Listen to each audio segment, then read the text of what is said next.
अगस्त 1947।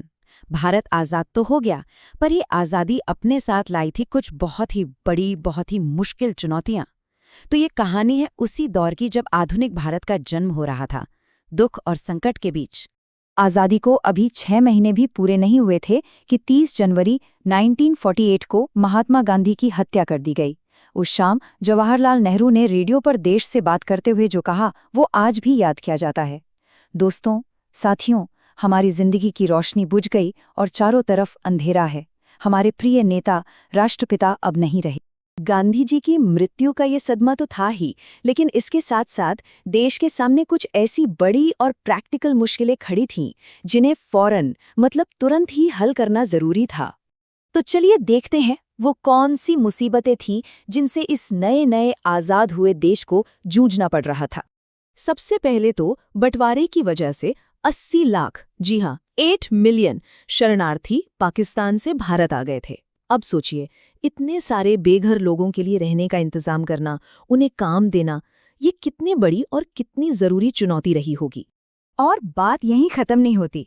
दूसरी बड़ी समस्या थी लगभग 500 रियासतों की। ये वो इलाके थे जहां राजाओं और नवाबों का शासन था। अब इन सबको एक नए देश में शामिल होने के लिए राजी करना, ये अपने आप में एक बहुत ही मुश्किल और नाजुक काम था। तो ये तो थीं वो मुश्किलें जो दरवाजे पर खड़ी थीं, लेकिन इनके अलावा भी भारत की नींव में कुछ और गहरी और भी बड़ी चुनौतियां थीं। ऐसी चुनौतियां जो आने वाले कई दशकों तक देश का भविष्य तय करने वाली थीं। देश को सिर्फ पॉलिटिकल लेवल पर ही नहीं जोड़ना था, असली चुनौती तो सामाजिक और आर्थिक लेवल पर थी। मतलब ऊंच नीच, जाति पाति, हिंदू मुसलमान और तो और इतनी सारी अलग अलग भाषाएं बोलने वाले लोग, इन सबके बीच एकता कैसे बनाई जाए। और इन सब के ऊपर थी गरीबी, जिससे लड़ना और देश को विकास के रास्ते पर लाना भी एक बहुत बड़ा काम था। ये जो नक्शा है ना, ये उस वक्त की ग्रेट इंडियन पजल को एकदम साफ दिखाता है। ये जो बिखरे हुए टुकड़े हैं, इन्हें जोड़कर एक राष्ट्र, एक देश कैसे बनाया जाए, यही तो सबसे बड़ा सवाल था। तो इतनी सारी समस्याएं, इतना बड़ा पजल, इसका हल कैसे निकला? इसका जवाब दिया उन लोगों ने जिन्होंने भारत के भविष्य का ब्लूप्रिंट तैयार किया, यानी हमारी संविधान सभा ने। दिसंबर 1946 से लेके नवंबर 1949 तक करीब 3 साल लगभग 300 भारतीय नेताओं ने देश के पॉलिटिकल फ्यूचर पर बहुत लंबी और बहुत गहरी चर्चाएं की।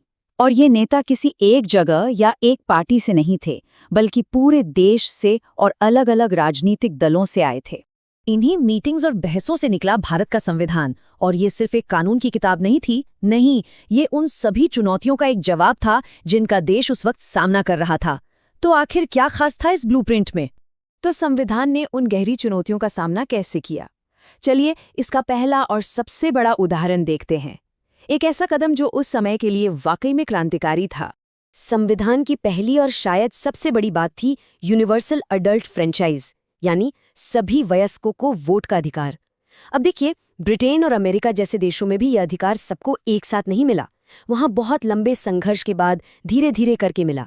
लेकिन भारत ने आज़ादी के फौरन बाद एक ही झटके में अपने सभी नागरिकों को, चाहे वो अमीर हो या गरीब, पढ़े लिखे हो या नहीं, सबको वोट देने का अधिकार दे दिया। बंटवारे का जख्म बहुत गहरा था और वो धर्म के नाम पर हुआ था। इसी को देखते हुए संविधान ने ये पक्का किया कि कानून के सामने सभी धर्म बराबर होंगे। जैसा कि नेहरू ने साफ साफ कहा था कि भारत सभी समुदायों का देश होगा, ये किसी एक धर्म का देश नहीं बनेगा। अब बात करते हैं समाज में फैली असमानता की। इससे निपटने के लिए संविधान ने छुआछूत जैसी प्रथा को गैर कानूनी बना दिया, उसे खत्म कर दिया। और सदियों से जिन समुदायों के साथ अन्याय हुआ था, उन्हें बराबरी पर लाने के लिए सरकारी नौकरियों और विधायिका में आरक्षण की व्यवस्था की गई। लेकिन भारतीय संविधान के जो मुख्य निर्माता थे डॉक्टर बी.आर. अम्बेडकर, उन्होंने एक चेतावनी भी दी। उन्होंने कहा था कि देखो, सिर्फ राजनीतिक बराबरी दे देने से काम नहीं चलेगा। जब तक समाज और अर्थव्यवस्था में जो गहरी खाई है उसे नहीं भरा जाता, तब तक ये बराबरी अधूरी है। तो ये संविधान का ढांचा तो कागज पर तैयार हो गया था, लेकिन असल दुनिया में जमीन पर इसकी पहली और सबसे बड़ी परीक्षा कब हुई? वो हुई भाषा के सवाल पर। हुआ ये कि आज़ादी की लड़ाई के दौरान कांग्रेस पार्टी ने एक वादा किया था। कि जब देश आज़ाद होगा तो हर बड़े भाषाई समूह का अपना अलग राज्य होगा। लेकिन बंटवारे के बाद नेहरू और पटेल जैसे बड़े नेताओं को ये डर सताने लगा कि अगर अब भाषा के आधार पर राज्य बनाएं तो कहीं देश और न बँट जाए। लेकिन लोग तो अपना वादा पूरा करने की मांग कर रहे थे, और इस संघर्ष का चेहरा बने पोट्टी श्रीरामुलु। वो एक पुराने गांधीवादी नेता थे जिन्होंने तेलुगु बोलने वालों के लिए एक अलग राज्य की मांग को लेकर आमरण अनशन यानी भूख हड़ताल शुरू कर दी। जैसे जैसे उनका अनशन आगे बढ़ा, उन्हें लोगों का जबरदस्त समर्थन मिला। पूरे 58 दिनों के अनशन के बाद 15 दिसंबर 1952 को उनकी मृत्यु हो गई, और इस खबर के फैलते ही पूरे आंध्रा में जैसे आग लग गई। दंगे भड़क उठे। विरोध इतना ज्यादा बढ़ गया कि आखिरकार केंद्र सरकार को झुकना पड़ा, और 1 अक्टूबर 1953 को आंध्रा एक नए राज्य के रूप में बना। तो सवाल ये उठता है कि कोई देश अपनी इतनी सारी विविधताओं को सहेजते हुए, उन्हें सेलिब्रेट करते हुए एकता कैसे बना सकता है? ये सवाल आज भी उतना ही जरूरी है।